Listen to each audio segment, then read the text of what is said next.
Olá, está no ar o ES em Debate. No programa de hoje nós vamos abordar dois temas intimamente ligados, a desigualdade social e o direito de resistência.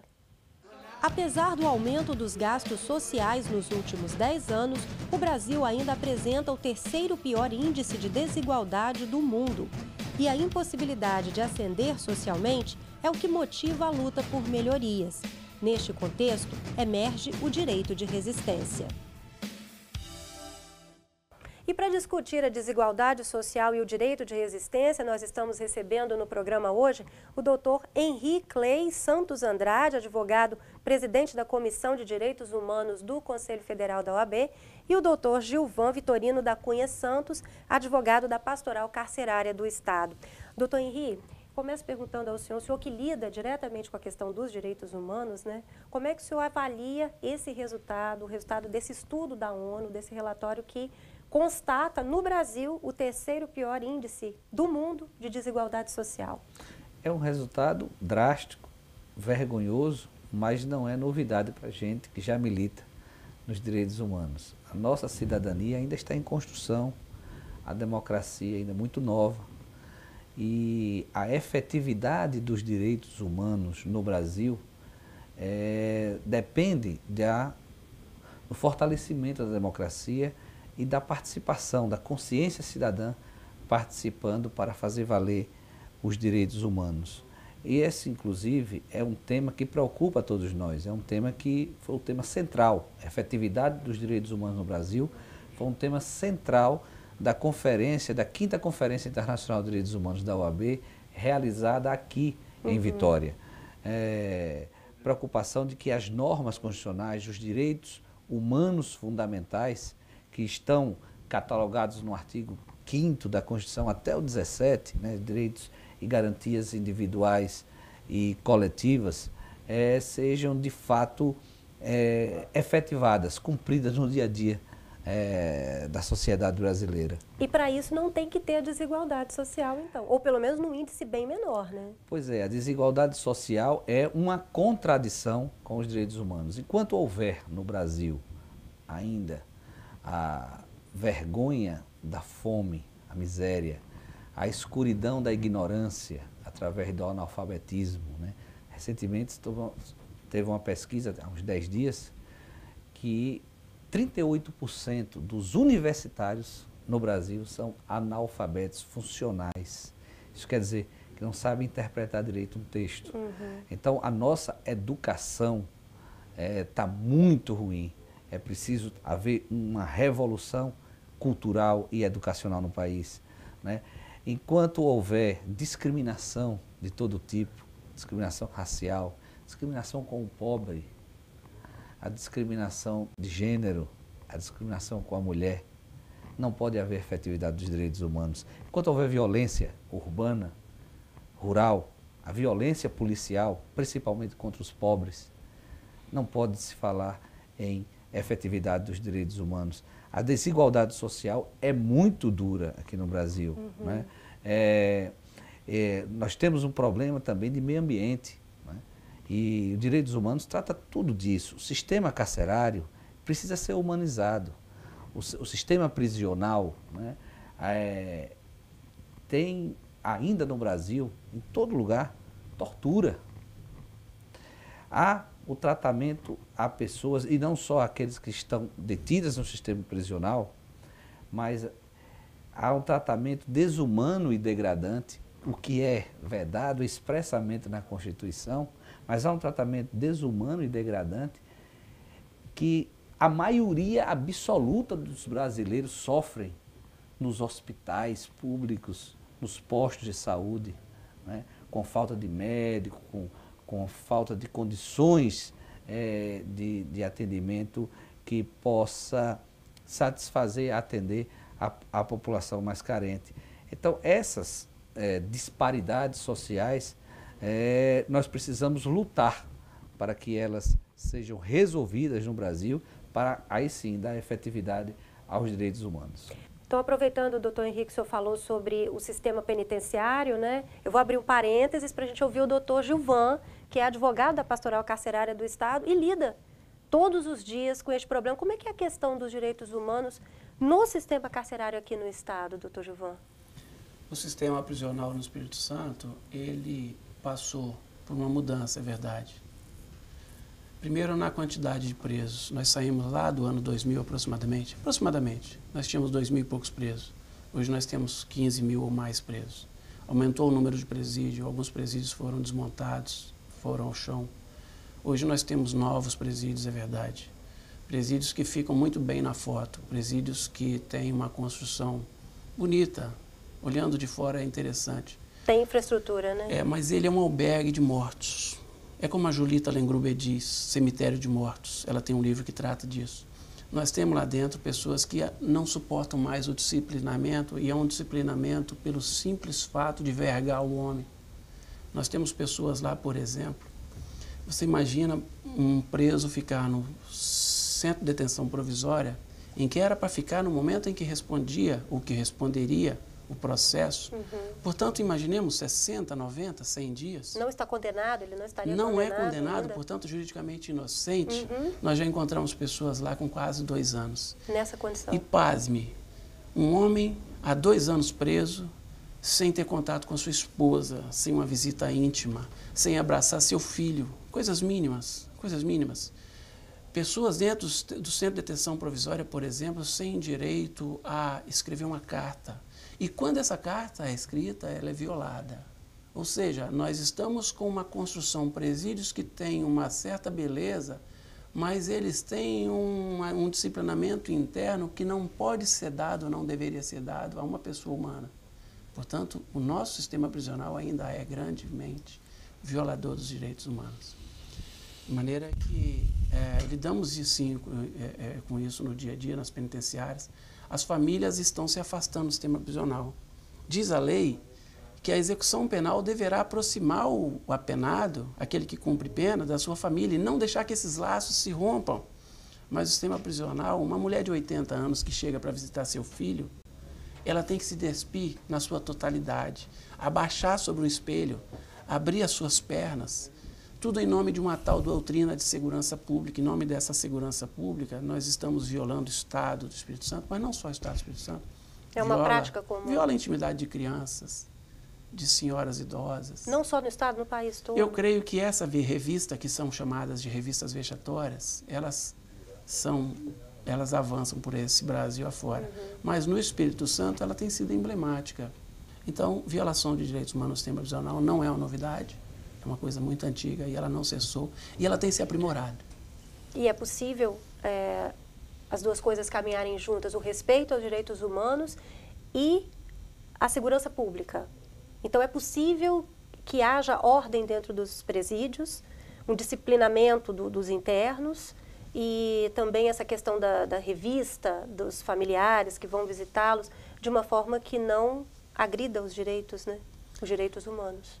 Nós temos esperança de enfrentar a violência do cárcere contra o preso. Mas o Michel Foucault verificou isso 200 na história, Michel Foucault do século passado, mas verificou que a pena privativa de liberdade tem 210, 215 anos. E ele percebeu que desde que ela foi criada, ela já precisava ser reformada. O professor João Batista Eckenhoff, que foi homenageado na Conferência de Direitos Humanos, agora da Ordem, diz que a prisão é uma instituição feita pela lei, mas ela também é uma violadora da lei. Então você pergunta, é possível? É possível diminuir alguma coisa? Mas o sistema prisional está fadado a ser uma violência contra o ser humano. E não sou eu que digo isso. São esses 215, 220 anos de história que mostram que ele nunca deixou de ser violento e não será, nunca deixará de ser. Nunca deixará de ser? É impossível. É empiricamente demonstrado pelo resto do mundo. Só há uma razão, só há um motivo, só há um caminho para a prisão. É nós superarmos a prisão. Assim como a humanidade superou a pena de morte, como ela superou o olho por olho, como ela superou os açoites, nós esperamos que um dia a humanidade também supere a prisão. As outras formas de punição, né? Nada pode ser natural e não é natural. A prisão é uma construção. E se ela foi criada, ela pode ser extinta. Nós precisamos acreditar nisso. Agora, enquanto a extinção dela não vem, nós precisamos tomar medidas que tornem a prisão não um local bom de vivência para o preso, mas cada vez menos violento. Mas o sistema, ele se aprimora. Quando nós extinguimos uma violência, eis que o sistema cria uma outra. Doutor Henri, o que são efetivamente os direitos humanos? Olha... Dá para listar? Os direitos humanos é o direito de toda pessoa humana, né, a viver livre, com dignidade, em paz. É o direito de ser feliz, né, e ter acesso irrestrito aos bens culturais e aos bens materiais produzidos pela nação, produzidos pela civilização, né? Esse aqui é o direito dos humanos. Então, há um estigma e há uma deturpação, um equívoco histórico de que direitos humanos é para defender bandido, já usando a palavra de forma pejorativa. Na verdade, são pessoas, seres humanos, que praticaram delitos, que praticaram crimes e deveriam estar reclusos para se ressocializar. Sim. Porque no Brasil não há pena perpétua nem pena de morte. Não pode haver, constitucionalmente falando. Não é, e nem pode passar por emenda para que venha a ter, né? Nós somos um país essencialmente cristão. Nós acreditamos no ser humano, na recuperação do ser humano, né?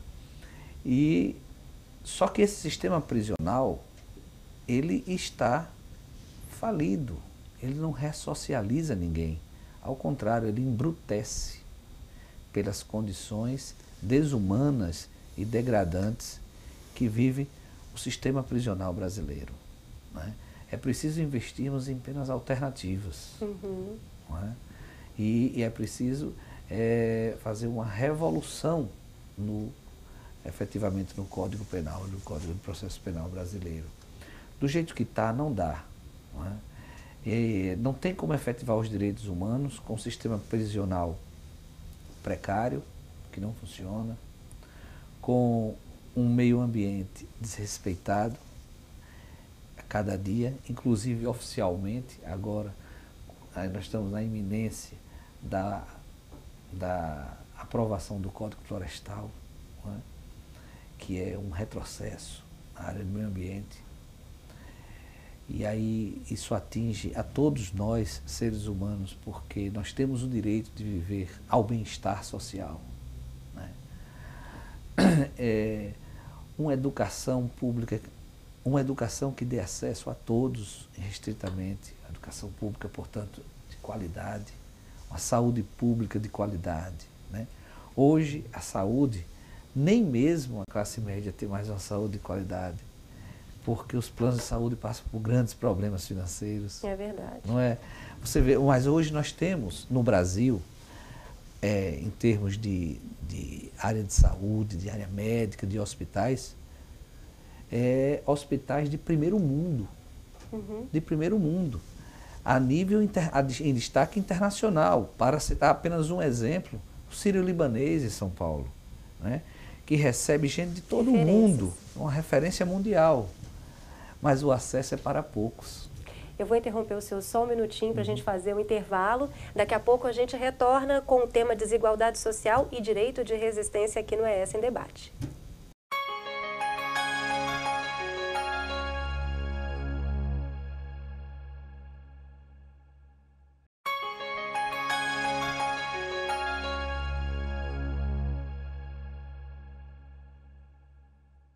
De volta com essa em debate, hoje nós estamos discutindo a desigualdade social e o direito de resistência. Estamos recebendo aqui no programa o Dr. Henri Clay Santos Andrade, advogado e presidente da Comissão de Direitos Humanos do Conselho Federal da OAB, e o Dr. Gilvan Vitorino da Cunha Santos, advogado da Pastoral Carcerária do Estado.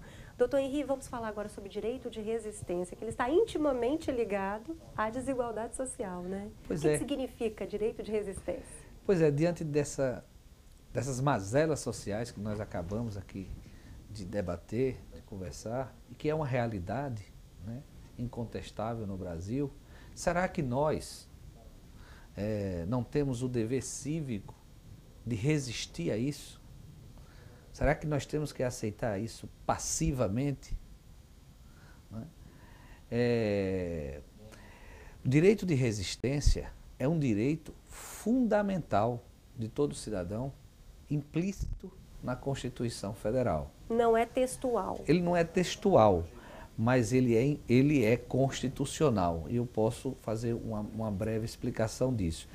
Na Constituição da Alemanha e portuguesa, é expresso o direito de resistência. No Brasil, não. Ele é implícito. Mas Carlos Maximiliano é um grande jurista que fala sobre hermenêutica, que é a forma de interpretar as leis e a Constituição. Diz que o que é constitucional não é apenas aquilo que está escrito, mas sobretudo o que está subjacente, o que se deduz do sistema. Porque direito é uma ciência. Não basta ler e dizer que ali você está aplicando o direito. Porque se fosse só assim, não precisava fazer uma faculdade de direito, bastava se alfabetizar. Né? Então, a interpretação do direito é uma interpretação sistêmica do sistema. Logo no artigo 1º da Constituição, a Constituição brasileira de 1988 declara que o Brasil é uma república, portanto, uma república federativa, portanto, república coisa do povo, o poder emana do povo, tá?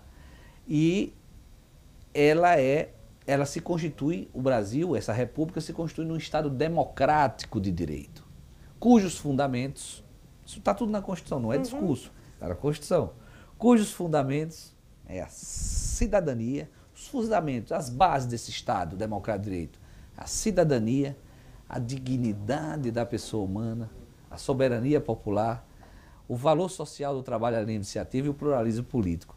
Mas olha, atente bem, cidadania, dignidade da pessoa humana, são fundamentos, identidade, caráter do nosso Estado democrático brasileiro. E direitos humanos também. Pois é, então, lá no artigo 4º, inciso 2, diz assim, no âmbito internacional, inclusive, o Brasil dá prevalência aos direitos humanos. Não é? Então, baseado no princípio da dignidade da pessoa humana. Então, baseado nisso, há um direito fundamental do cidadão que prevalece para resistir a toda lei ou a todo ato de autoridade ou a toda situação que venha a afrontar os direitos humanos, a dignidade da pessoa humana. Então, porque esse é um fundamento do Estado democrático. Ele não é só legítimo, como ele é constitucional. Digo mais, é isto na pessoa humana o direito de resistência para defender a sua dignidade.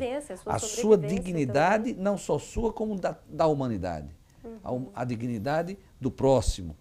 E olha, veja que o Código Civil brasileiro, para defender a propriedade e a posse, já assegura a todo e qualquer cidadão ao direito à autotutela, através do esforço necessário. Você pode, para defender a sua propriedade, fazer justiça com suas próprias mãos. E lá, desde que seja imediato, não precisa recorrer necessariamente ao Poder Judiciário. O Código Penal também, né, não permite que você, por legítima defesa ou estado de necessidade, você chegue até a tirar a vida de uma outra pessoa. Por legítima defesa, é a autotutela, né, para defender a vida sua ou de outrem. Então, o direito de resistência é o direito de você garantir a sua dignidade ou a de outrem. A dignidade da pessoa humana. É um mecanismo de defesa. É um mecanismo de defesa, de resistência à injustiça social, à disparidade social. Né? Assim como houve no Brasil a resistência democrática contra a ditadura, também hoje é o nosso grande desafio do século XXI, a resistência humanista. A resistência do humanismo, a resistência da justiça social. Ele não é para subverter o direito de resistência. Não, ele é exatamente para dar efetividade às normas constitucionais. Para que elas sejam cumpridas. Para que elas sejam cumpridas. É preciso resistir para que elas sejam cumpridas. É preciso repensar e revolucionar o sistema prisional brasileiro. Não é? Olha, o que é que estão fazendo com as nossas crianças? O futuro do nosso país.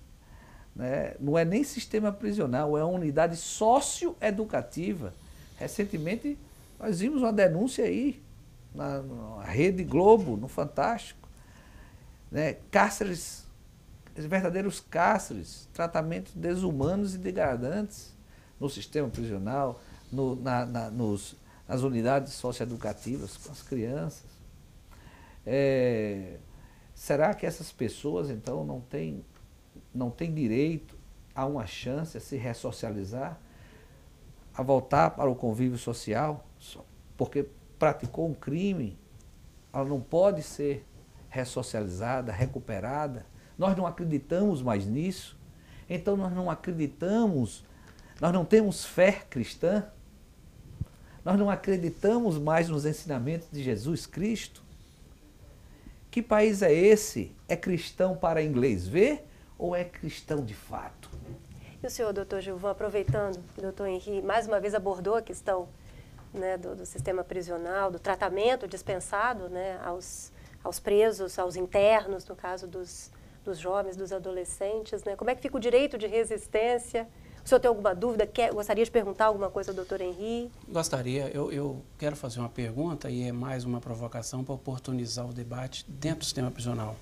Se eu disse que o Dr. João Batista Erkenhoff afirma no seu livro que a prisão é instituída pela lei, mas ela é sempre permanentemente uma violadora da lei, e que, por sua vez, as penas são cumpridas na sua maior parte, e é possível provar isso empiricamente, as penas são cumpridas de forma cruel, e a Constituição Federal proíbe as penas cruéis, e o STF reconheceu, por exemplo, que o impedimento de progressão de regime seria aplicar uma pena cruel. Esse foi o voto do ministro Eros Grau.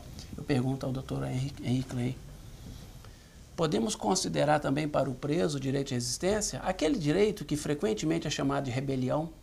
O preso deve sofrer calado ou ele pode se valer desse direito de resistência? Olha, a Constituição diz o quê? Ninguém pode ser tratado de forma cruel e degradante. Ninguém.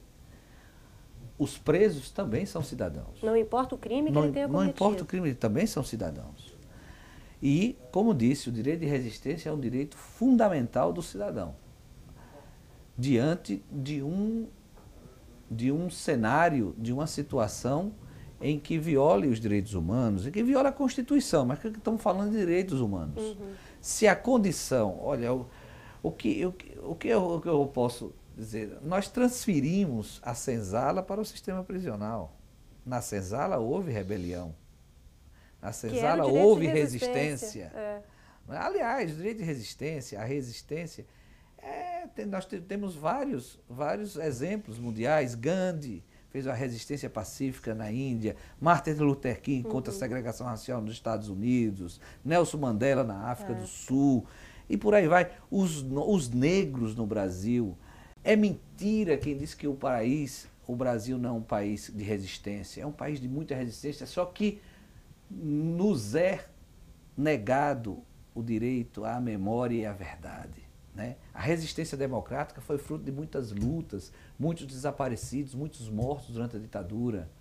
A abolição da escravatura foi fruto de uma resistência de vários anos, muitas mortes, muitos sacrifícios dos negros. Isso que o senhor vem falando são meios pelos quais o direito de resistência é exercido? O direito de resistência é exercido. Como que ele é exercido na prática? Olha, o que eu falo, só para completar. Até respondendo eu acho que é anacrônico você querer legitimar uma prisão, uma detenção diante de tortura, que é um crime contra a humanidade, e de um tratamento desumano e degradante que existe no sistema prisional. É anacrônico isso.